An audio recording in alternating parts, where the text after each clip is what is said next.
धादिङको गजुरू स्थित श्री भैरवगण सी-सम 2 सैन्य आधार तालिम पूरा गरी सैन्यबाट सिपाही भएका 96 जनाले शुक्रबार दलेल कवाच प्रस्तुत गरेका छन्। 9 महिना लामो कठोर तालिम पश्चात सेनामा भर्ना भएका युवाहरू बल्ल योग्य सिपाही बनेका हुन्। तालिम पूरा गरेर दीक्षित हुन आयोजित दलेल कवाचको हेडक्वार्टरका पीर्तनापट्टि उपरथी हरेन्द्र पाठकले निरीक्षण गर्नुभयो।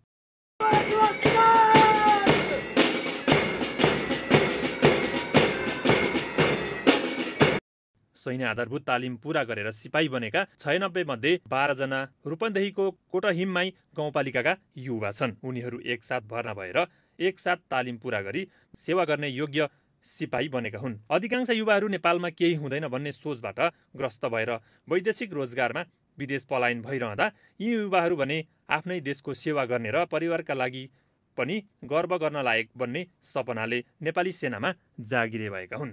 आफ्नो देशको पनि विकास हुन्छ र आफ्नो देशको सेवा पनि हुन्छ र आर्थिक स्थिति पनि आफ्नो देशको सुध्रिँदै जान्छ र यसै स्थितिलाई हेरेर विदेश गएको युवाहरूले हेरेर उहाँको अनि धोका अनि तमामसँग व्यापार अनि वैदेशिक व्यापार फसाएका छन् अनि त्यहाँबाट रिटर्न भएको पनि देखेछौँ हामी।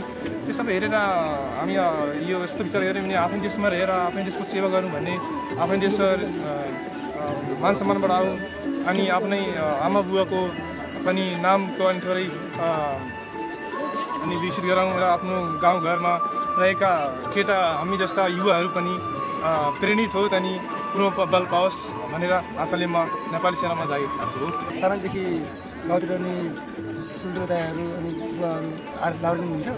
त्यही पहिलेदेखि सानैदेखि लाउरे लाग्यो र त्यही लाउरेको कपडा शैली बोल्ने शैली तरिका देखेरै अब हामी मनदेखि नै हाम्रो यही बोल्नुपर्छ, यो त्यही सामान त कतै नमिल्ने रहेछ भनेर पैसा त्यो पछि नै हुन्छ, त्यो सम्मान भनेर छुट्टै हुन्छ, त्यो यहाँभित्र पनि छुट्टै सम्मान हुन्छ, अब गाउँमा गएर पनि छुट्टै सम्मान हुन्छ, त्यही सम्मानको लागि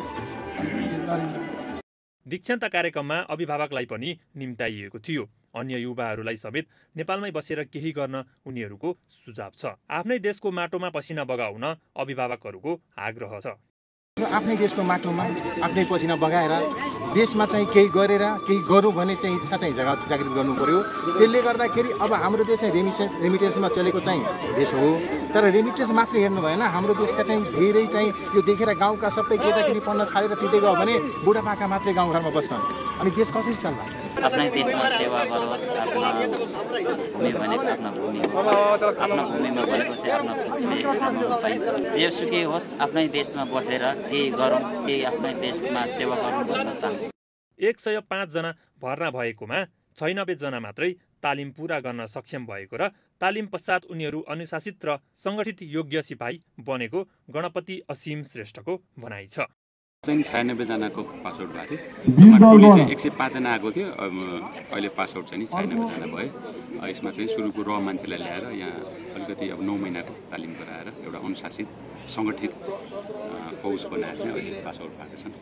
नेपाली सेनाको सैन्य तालिम पूरा गरेपछि उनीहरू अब नियमित ड्युटीमा खटिनेछन्। सेनाको रूपमा देशको सेवा गर्ने अवसर पाउनु जो कोहीका लागि आफैमा गर्वको विषय समेत हो। धादिङबाट विकास रौनिया।